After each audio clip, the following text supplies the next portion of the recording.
మన this is by Vandana YouTube ఛానల్కి ఈరోజైతే 10,000 మంది సబ్స్క్రైబర్లు వచ్చారండి. రోజుల తర్వాత కాదు, సంవత్సరాల తర్వాత. యూట్యూబ్ ఛానల్ పెట్టిన తర్వాత నాకు 2 సంవత్సరాలకి ఇలా 10,000 మంది సబ్స్క్రైబర్లు వచ్చారండి.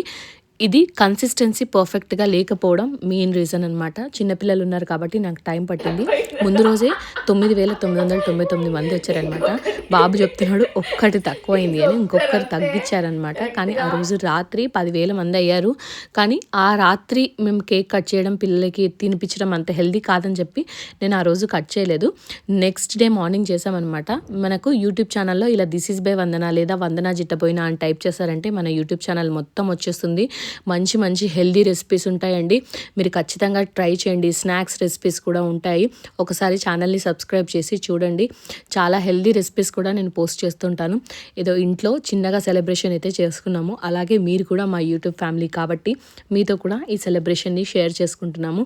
మన ఛానల్ని ఇప్పటివరకు సబ్స్క్రైబ్ చేయకుంటే సబ్స్క్రైబ్ చేసి మీ సపోర్ట్ని మాకు అందించండి. అలాగే థ్యాంక్ యూ 10,000 మంది సబ్స్క్రైబర్లు. మీరందరూ ఖచ్చితంగా నాకు సపోర్ట్ చేయడం వల్లే ఇక్కడైతే ఉన్నాను. Thank you.